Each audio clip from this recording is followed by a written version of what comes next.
League നേതാക്കളായ ഇ.ടി. മുഹമ്മദ് ബഷീർ, അബ്ദുൾ റഹ്മാൻ നണ്ടത്താണി എന്നിവരാണ് Bangalore Parappana Agrahara central ജയിലെത്തി Abdul Nasar മദനിയെ സന്ദർശിച്ചത്. രാവിലെ 11:00-ഓടെ എത്തിയ നേതാക്കൾ 1 മണിക്കൂറോളം നേരം ജയിലിൽ മദനിയുമായി കൂടിക്കാഴ്ച നടത്തി. തന്റെ ആരോഗ്യസ്ഥിതിയും കേസ് അനന്തമായി നീളുന്നതിലെ ബുദ്ധിമുട്ടും മദനി നേതാക്കളെ ധരിപ്പിച്ചതായാണ് സൂചന.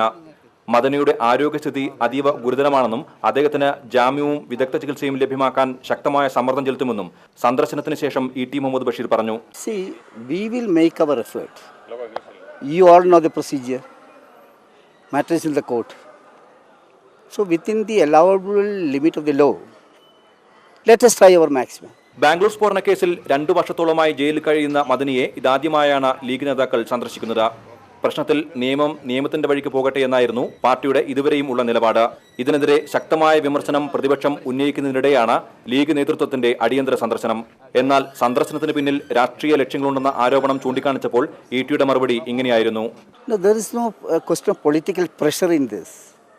It's a question of a humanitarian issue. That political pressure, that question doesn't arise in this.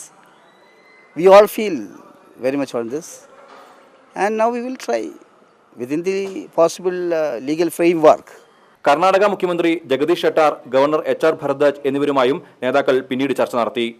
രാഷ്ട്രീയ ലക്ഷ്യങ്ങളിൽ നിന്ന് ആണയിടുമ്പോഴും മദനി വിഷയത്തിൽ സംസ്ഥാന സർക്കാരിനെതിരെയും പാർട്ടിക്കെതിരെയും ഉയർന്ന ആരോപണങ്ങളാണ് ലീഗ് നേതൃത്വത്തെ ബാംഗ്ലൂർ പരപ്പന ജയിലെത്തിച്ചത്.